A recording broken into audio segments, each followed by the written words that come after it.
Assalamualaikum warahmatullahi wabarakatuh. Selamat datang di channel saya. Di video kali ini, saya akan mempresentasikan hasil eksperimen saya tentang pengolahan tempe. Tahukah kamu bahwa tempe itu sudah menjadi makanan khas tradisional di Indonesia, terutama di berbagai belahan dunia, yaitu Singapura, Amerika Serikat, Inggris, Arab Saudi, dan Jepang. Pada pengolahan tempe kali ini, saya akan menggunakan bahan dasar yaitu kacang hijau. Dikarenakan saat ini kacang delai sudah melonjak harganya atau bisa dibilang harganya sudah mahal di pasaran.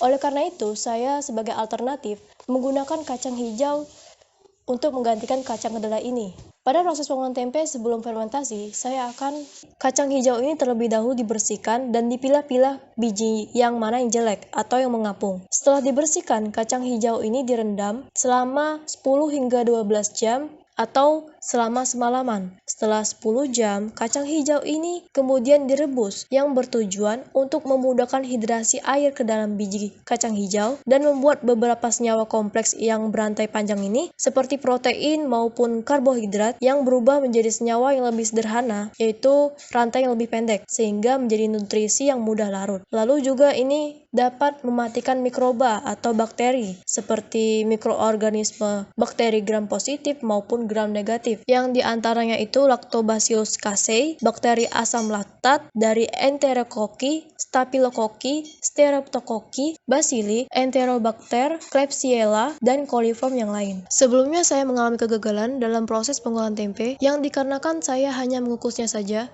tidak ada sama sekali dengan merebusnya. Ini menyebabkan tempe saya menjadi gagal, lalu adanya pembusukan dan bau yang tidak sedap. Lalu pada tempe tersebut terdapat adanya lendir atau cairan. Setelah perebusan dilakukan selama 20 hingga 30 menit atau setengah matang, pada kulit kacang hijau ini dikelupas dan dibersihkan dari kacang hijau lainnya, tapi tidak sampai bersih. Ini bertujuan untuk memudahkan Mycelium fungi menembus biji kedelai selama fermentasi, dan juga ini mengurangi bau yang tidak sedap atau langu. Setelah kulit kacang hijau ini dikelupas dan dipisahkan, kemudian kacang hijau ini direbus kembali selama kurang lebih 5 hingga 10 menit atau sampai ia mendidih. Setelah ia mendidih, kacang hijau ini ditaruh ke wadah dan diratakan. Kemudian dikering anginkan atau sampai ia dingin kacang hijau ini. Setelah kacang hijau ini didinginkan, kemudian kacang hijau itu ditabur dengan ragi, yaitu 1/4 sendok ragi, dan diratakan ke seluruhnya. Setelah ragi diratakan ke seluruh kacang hijau ini kemudian dibungkus menggunakan plastik, lalu dibolong-bolong di setiap sisi bungkusnya atau plastiknya, dikarenakan Rhizopora sp ini membutuhkan oksigen. Selama fermentasi, proses perendaman ini memiliki peranan yang penting, dikarenakan menyebabkan perubahan formasi asam-asam organik dan menurunnya nilai pH atau keasaman. Nilai pH yang rendah ini juga menghambat pertumbuhan pada Bacillus, Enterobacter, dan mikroorganisme yang lain, yang secara potensial ini bisa menimbulkan kegagalan dalam proses pembuatan tempe. Lalu, setelah itu ditunggulah kacang hijau ini hingga 2 hari sampai ia jadi. Nah, setelah 2 hari pemeraman, tempe ini sudah jadi.